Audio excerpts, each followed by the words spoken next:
Yun, what's up mga idol? So magandang umaga sa atin. So gusto ko lang i-share sa inyo ngayon yung aming pamana. Kakaahulan namin, kakauwi lang namin. Naglangoy lang kami. Dito kami naglangoy. Yan dyan, si area na yan dyan. Yan lang. Yan. Kaya share ko lang sa inyo yung akin nakuhang isda na lupa. Hanggang pinahirapan kami. Kaya natagal lang kaming makuha yung lupa.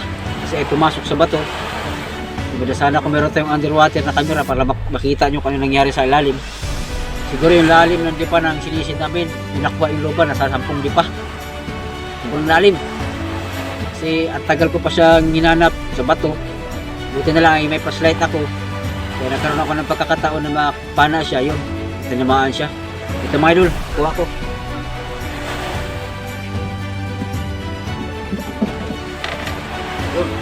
Ito, lupa.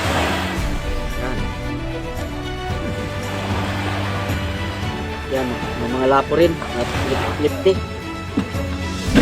Yan. Nahirapan akong kuha yan. Kaya tinawag ko yung kasama ko, buti lang may kasama ako. At dalawa kami ang nagmaniobra sa ilalim. Maraming tagal, siguro kalating oras sobra bago namin napalabas yung isda. Kasi minsan lang tayo makakuha ng ganun dito. Kaya tinagaan namin makuha ang luba. Ang tama niya ay sa buntot lang. Buti nga ay na-stone shot. Kaya nabuto siya. Kaya hindi siya nabitas. Hindi siya nakakagalaw masyado. At sinisik niya lang yung ulo niya doon sa ilalim ng bato. Kaya natagal lang kami magkuha. Kaya pero bagamat ganun, nakapagod pero nakuha pa rin namin. Kaya sana ay nag-enjoy kayo sa panonood mga kabintsure.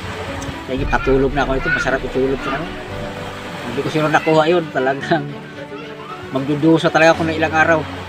Walang pa makarelate dyan yung mga manigpamana rin tulad ko.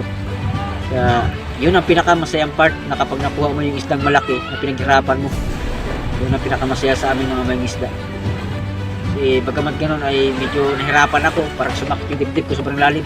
Pagod. Kaya mas maganda talaga pag mamana ka at may kasama ka, dalawa kayo.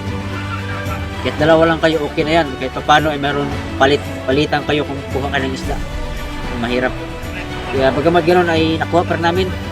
Hanggang masaya kami. Nakuha namin yung luba na napakalaki. So yun lang mga kabintsure. Thank you for watching. Dive safe.